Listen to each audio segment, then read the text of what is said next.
ലോകത്തെവിടെയാണെങ്കിലും തങ്ങളുടെ രാഷ്ട്രീയ വിശ്വാസങ്ങളെ മുറുകെ പിടിക്കുന്നവരാണ് പ്രവാസികൾ. മെയ് 4 ശേഷം കേരളം ഇടത്തോട്ടോ വലത്തോട്ടോ? കുവൈറ്റിലെ പ്രവാസികൾ പ്രതികരിക്കുന്നു. മെയ് 4 കേരളത്തിൽ തിരഞ്ഞെടുപ്പ് ഫലം വരികയാണ്. പ്രവാസികൾക്കുമുണ്ട് അവരുടേതായ രാഷ്ട്രീയം. അതുകൊണ്ട് തന്നെ അവർക്കുമുണ്ടാകും അഭിപ്രായം. കേരളം ഇടത്തോട്ടോ വലത്തോട്ടോ? നമുക്ക് ചോദിച്ചറിയാം.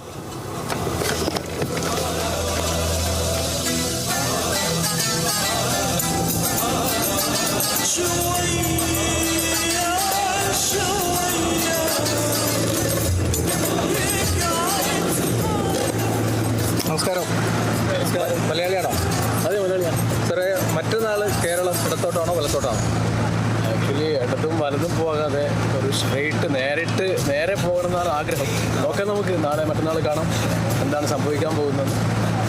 അപ്പോൾ നേരെയുള്ള ഭരണം ഇനിയെങ്കിലും പിന്നെ ഒരു നല്ല ഭരണം പിന്നെ ഇടതും വലതും ചായാതെ രണ്ടുപേരുടെയും ഒരു ആധിപത്യം ഒരു കഴിഞ്ഞ വർഷങ്ങളിലും എല്ലാ വർഷങ്ങളിലും ഇതിനെയാണ് നടന്നു പോകുന്നത്. രണ്ടുപേരുടെയും ഒരു സർവാധിപത്യം പിന്നെ മാറിക്കാണുന്ന ആഗ്രഹമുണ്ട്. അങ്ങനെയാണ് നല്ലൊരു ഭരണം ഉണ്ടാവട്ടെ. Okay, thank you. മലയാളിയാണോ? അതെ. മറ്റന്നാൾ കേരളം ഇടത്തോട്ടാണോ വലത്തോട്ടാണോ? പൊതുവേ മലയാളികൾക്കുള്ള സ്വഭാവം അനുസരിച്ച് വലത്തോട്ടായിരിക്കണം. പക്ഷേ എൻ്റെ അഭിപ്രായത്തിൽ ഒരു തൂക്കുമന്ത്രിസഭ, അതായത് മൂന്നാമത്തെ BJPക്ക് ഒരു പ്രധാന പങ്ക് വഹിക്കത്തക്ക രീതിയിലുള്ള ഒരു മന്ത്രിസഭയായിരിക്കും വരുന്നത്. കാരണം BJPക്ക് ഒരു 6 to 8 സീറ്റ് കിട്ടത്തക്ക രീതിയിലായിരിക്കും. പക്ഷേ പൊതുവെ UDF ഭരിക്കും. പക്ഷേ UDF പ്രതീക്ഷിക്കുന്ന രീതിയിലുള്ള സീറ്റുകൾ കിട്ടാൻ ചാൻസ് ഇല്ല. അപ്പോൾ ആര് ഭരിക്കും? മലയാളികൾ തീരുമാനിക്കും. Okay, thank U.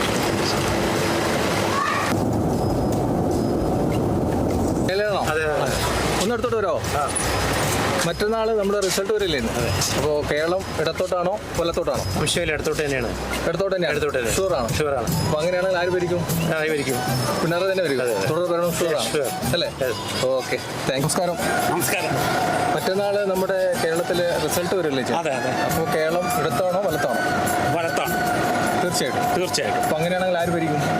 VD Satheesan ഭരിക്കും. അതെ, തീർച്ചയായിട്ടും. Okay, thank U. ശരി.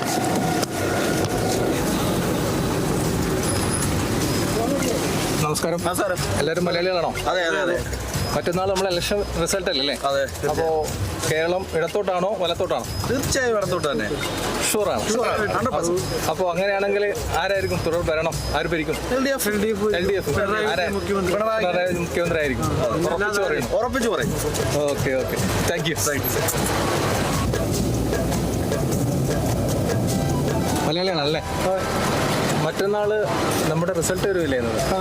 അപ്പോൾ കേരളം ഇടത്തോട്ടായിരിക്കും വലത്തോട്ടായിരിക്കും? ഒരു സംശയമില്ല, കേരളം വലത്തോട്ട് തന്നെയാണ്. സംശയമില്ല, വലത്തോട്ട് തന്നെയാണ്. ഉറപ്പാണ്. കൂടുതൽ സീറ്റ് UDF അധികാരത്തിൽ വരും. ഒരു സംശയമില്ല. അപ്പോൾ ആരായിരിക്കും മുഖ്യമന്ത്രി? നമുക്ക് UDFന്റെ ഒരു കോൺഗ്രസ് ഒരു ചട്ടക്കൂടുണ്ട്. ഹൈക്കമാൻഡാണ് തീരുമാനിക്കുന്നത്. അപ്പോൾ ഹൈക്കമാൻഡിന്റെ തീരുമാനം മുഖ്യമന്ത്രി. മാഡത്തിന്റെ അഭിപ്രായം അത് തന്നെയാണോ? അല്ല, എന്റെ അഭിപ്രായത്തിൽ LDF തുടരും. ഒരു നല്ല പ്രകടനം തന്നെ കാഴ്ചവെക്കും. അപ്പോൾ മുഖ്യമന്ത്രി ആരായിരിക്കും? മുഖ്യമന്ത്രി ഇതുപോലെ LDF തീരുമാനിക്കും. അപ്പോൾ പിണറായി വിജയൻ തിരിച്ചു വരില്ലേ? അല്ല, അത് പിന്നെ LDF ആണല്ലോ തീരുമാനിക്കേണ്ടത്. അപ്പോൾ കാണാം. 4-ാം തീയതി കാണാം. Okay, thank U. ല്ലേ? തീർച്ചയായിട്ടും. ഇപ്പോൾ മറ്റന്നാൾ നമ്മുടെ കേരളത്തിലെ ഇലക്ഷൻ്റെ റിസൾട്ട് വരികയാണ്. അപ്പോൾ കേരളം ഇടത്തോട്ടായിരിക്കും വലത്തോട്ടായിരിക്കും? തീർച്ചയായിട്ടും UDF വമ്പിച്ച ഭൂരിപക്ഷത്തോടു കൂടി അധികാരത്തിൽ വരും. VT സതീശൻ്റെ ആത്മവിശ്വാസം പോലെ 100+ ഭൂരിപക്ഷത്തോടു കൂടി UDF അധികാരത്തിൽ തീർച്ചയായും എത്തിച്ചേരും എന്നാണ് ഞങ്ങളുടെ ഉറച്ച വിശ്വാസം. അങ്ങനെയാണെങ്കിൽ ആരായിരിക്കും മുഖ്യമന്ത്രി കോൺഗ്രസ് പ്രസ്ഥാനത്തിൻ്റെ ഒരു സിസ്റ്റം അനുസരിച്ച് തിരഞ്ഞെടുക്കപ്പെടുന്ന MLA-മാരുടെ ഭൂരിപക്ഷം നോക്കിയാണ് തീരുമാനിക്കാറ്. ഒട്ടനവധി നേതാക്കൾ മുഖ്യമന്ത്രി സ്ഥാനത്തിന് അർഹരായിട്ടുള്ള ആളുകളുണ്ട്. തീർച്ചയായിട്ടും ഹൈക്കമാൻഡിൽ നിന്ന് ഒരു ഉചിതമായ തീരുമാനം ഉണ്ടാകും എന്ന് തന്നെയാണ് വിശ്വാസം. എല്ലാ കോൺഗ്രസ് OICC പ്രവർത്തകരുടെയും വിശ്വാസം. അപ്പോൾ അടുത്ത ഭരണം UDF എന്ന്? തീർച്ചയായും UDF ആയിരിക്കും വമ്പിച്ച ഭൂരിപക്ഷത്തോടെ അധികാരത്തിലെത്തും. അപ്പോൾ 4-ാം തീയതി കഴിഞ്ഞ് നമുക്ക് കാണാം. തീർച്ചയായിട്ടും. Okay sir, thank you. അല്ലേ? അതെ. മറ്റന്നാൾ നമ്മുടെ റിസൾട്ട് വരികയാണ് ഇലക്ഷൻ്റെ. അപ്പോൾ കേരളം ഇടത്തോട്ടാണോ വലത്തോട്ടാണോ? കേരളം ഇടത്തോട്ടായിരിക്കും. തീർച്ചയാണ്. അല്ലെങ്കിൽ ഒരു തൂക്കുമന്ത്രിസഭ. ഓക്കെ. അപ്പോൾ അങ്ങനെയാണെങ്കിൽ ആരായിരിക്കും മുഖ്യമന്ത്രി? ഇതാണെങ്കിൽ പിണറായി വിജയൻ തന്നെയായിരിക്കും. അതായത് പിണറായി വിജയൻ്റെ മൂന്നാമത് തുടർ ഭരണം ഉറപ്പിക്കുന്നു. Okay, thank U. ശരി.